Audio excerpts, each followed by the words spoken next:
Another strategic race with the intermediate tyres turning into slicks in Turkey, and we saw both good and bad strategies from the top two teams in the Constructors' Championship. We saw a charging Sergio Perez and even Valtteri Bottas delivering everything that the Mercedes team needed from him.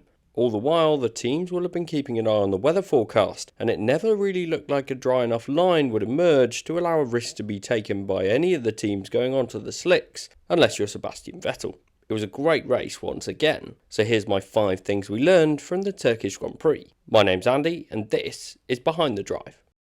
What a difference a year makes. At the race in Turkey last year, Valtteri Bottas spun a whopping 5 times on the way to being lapped by his teammate, who went on to win the race and achieved his 7th World Championship. This was a dreadful performance from the Finnish driver, and it was one of those weekends that Bottas was simply off the pace. This year though, at the same track and in similar conditions, albeit with an upgraded surface, Bottas looked fantastic.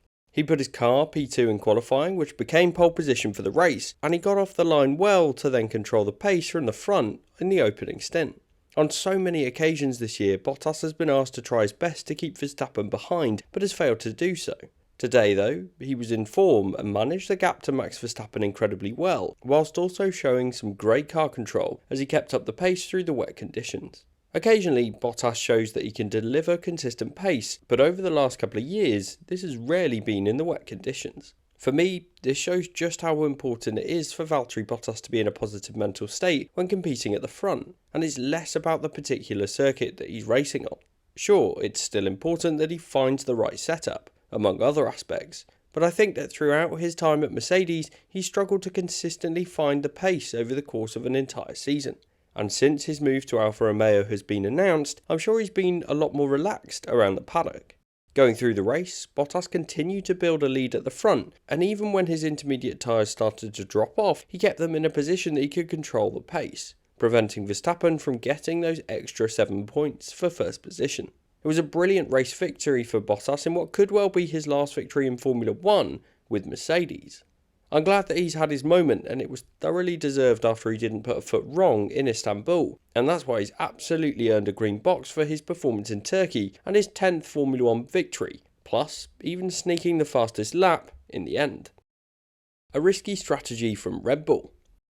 The next box is for Red Bull, and for me, they need a green box following today's strategy calls. In the race, given their focus in 2021, they needed Verstappen to finish ahead of Lewis Hamilton after the British driver dropped to 11th on the grid with his engine penalty. Once Hamilton came through the field and caught Sergio Perez on track, I thought it wouldn't take too long for the British driver to get past the Mexican. But the Red Bull driver finally showed why they picked him for 2021, as he did a great job to battle with Hamilton in what was probably the cleanest racing between a Red Bull and a Mercedes we've seen in several races. But the decision point came pretty soon after that battle, as both Verstappen and Perez came into the pits to swap to a fresh set of intermediate tyres. And this is where I thought they'd made a mistake. Valtteri Bottas was in direct competition with Verstappen, and so matching them in the pits and following the same strategy makes sense. But to pit Perez and take him out of that direct fight with Hamilton on track just freed the Mercedes driver up to allow him to race in clean air, but more on that fight later. Even if they didn't necessarily know if the intermediate tyres would last the whole Grand Prix, surely you just match Hamilton's strategy with Perez as he could continue to hold the Mercedes driver up. In the end, I was completely wrong, and it worked out for Red Bull as both drivers ended up ahead of Hamilton, with the threat of rain right at the end ensuring it wasn't worth the risk for Hamilton to stay out. At least this was according to the Mercedes strategy team. It led to a double podium for the team as Perez was strong at the end of the race on those faster tyres. So I have to say that I'm impressed with the Red Bull pit wall stuck with what they thought would work best to ensure they ended up being the strongest constructor from this weekend, and it definitely worked out for them. Although at the same time, it was a huge risk, as if those intermediate tyres had lasted the duration of the Grand Prix, they could well have lost out. Carlos Sainz carves his way through the field. It's also got to be a green box for Carlos Sainz today. He's starting to develop even more of a reputation for being a quality driver in these wet conditions. Starting second last on the grid following an engine penalty, I'm sure the Spanish driver woke up this morning with a huge smile on his face after seeing the rain coming down in Istanbul. The Ferrari team opted to take the engine penalty before the weekend began, and so Sainz knew he would be competing from the back come Sunday. But even on Saturday he went out in Q1 and in the process knocked out Daniel Ricciardo, which was the tactical move that the Ferrari team would have wanted given their championship rivalry with McLaren. And come race day, he was doing a great job, getting an overtake done on pretty much every lap for the first 10 and really carving his way through the field. But this was, of course, until he lost out through the pit stops with a stop that lasted over 8 seconds, which was such a shame for Carlos Sainz. He ended up 8th and quite a way behind Lando Norris after the pit stop slowed his progress through the field. Either way, to score points after starting on the back row of the grid is a great outcome for Sainz and Ferrari. Mercedes' costly mistake.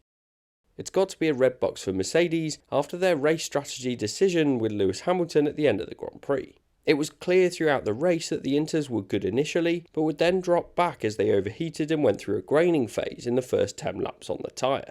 Alongside this, there was consistent rain throughout the race, and so there was never really a properly dry line which would allow for a differential strategy and the choice to go onto slicks. So for Lewis Hamilton, he had a tricky choice to make, given he would have liked to do something different going into the race to potentially make his way up the order.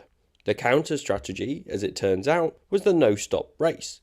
It was only Esteban Ocon that managed to make this work for the entirety of the Grand Prix, and the French driver did struggle massively right at the end as his tyres were absolutely bowled on the last lap. But with just 10 laps to go, Mercedes chose to give up on 2 track positions for Lewis Hamilton as he ended up behind both Charles Leclerc and Sergio Perez.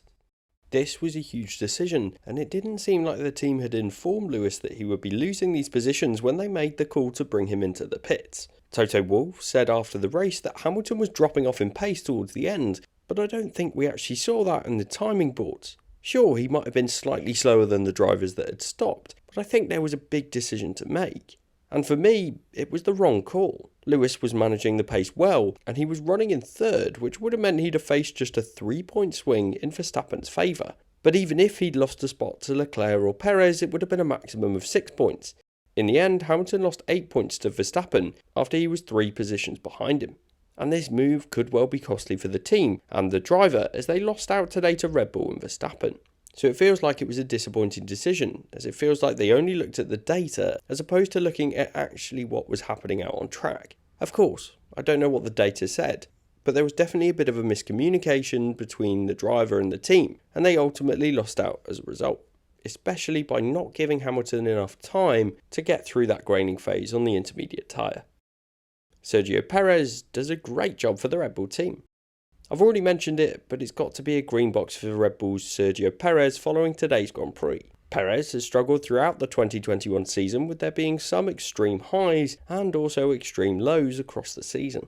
But today he did everything he could with the Red Bull car to go from 6th on the grid to 3rd at the finish. It was a brilliant drive and included a fantastic battle with Lewis Hamilton, which I mentioned earlier. Red Bull need Perez to have these kind of performances more and more as we head into the last 6 races of the 2021 season. Ultimately, this kind of result should be a minimum expectation in what was the second fastest car this weekend, with Hamilton starting in P11. So it was brilliant that he picked up his 3rd podium of the season, and his first since the French Grand Prix earlier this year. Today, for me, Perez didn't put a foot wrong, and showed why the team are keeping him on board for 2022, and if he does continue this form, then we could well see the Constructors' Championship going down to the wire, just as the Drivers' Championship will. Honourable mentions. The first honourable mention for me goes to Mick Schumacher. The German driver did a fantastic job to take his Haas car into Q2 this weekend, but his race was impeded by Fernando Alonso early on, which left him languishing at the back alongside his teammate. Mick Schumacher has a huge potential, and I'm sure performances like this one will continue on into the future.